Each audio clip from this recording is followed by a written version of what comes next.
Face à ce type de nouvelles, on peut tout de suite avoir deux réactions en fonction de la qualité de votre esprit critique. La première, ce serait « Waouh, les Amish, leur mode de vie doit être excellent pour pouvoir réussir à éviter les insuffisances cardiaques, l'autisme, le cancer. C'est génial !» Et en soi, vous n'auriez pas tout à fait tort lorsque l'on parle de certaines maladies dues à notre mode de vie actuel.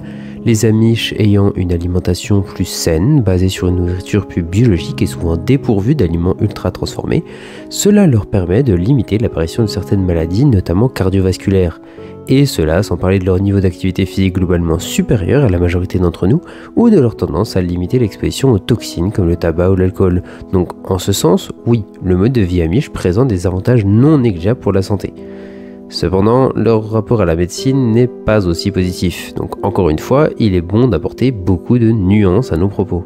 Ou alors, deuxième possibilité, vous faites preuve d'un petit peu plus d'esprit critique et vous prenez quelques minutes pour aller chercher un peu plus au fond des choses. Et vous vous souvenez que le mode de vie Amish est assez particulier et surtout éloigné du monde moderne que l'on peut connaître aujourd'hui.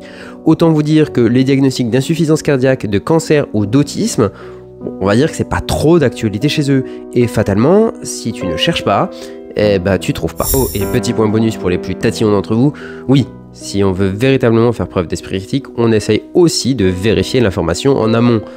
C'est-à-dire que là, si l'information vient simplement d'un tweet balancé au hasard sur Twitter sans le moindre fondement scientifique ni statistique, bon, on va dire que ça sert à rien de réfléchir là-dessus puisqu'on ne sait même pas si l'information est vraie ou pas.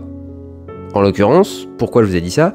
Bah parce que ça servait mon propos pour vous expliquer des choses, mais n'oubliez jamais, quand on vous présente une information quelle qu'elle soit, 1. Quelle est cette information, de la comprendre correctement. 2. Est-ce que cette information est vraie. Et 3. Qui me la donne et pourquoi il me la donne. Et on peut même rajouter un point 4. Pourquoi est-ce qu'il me la donne de cette manière-là. On peut faire dire beaucoup de choses aux chiffres, on peut faire dire beaucoup de choses à certains événements selon les interprétations. Vérifiez que la vôtre soit la bonne, avant de juger. Allez, je vous laisse.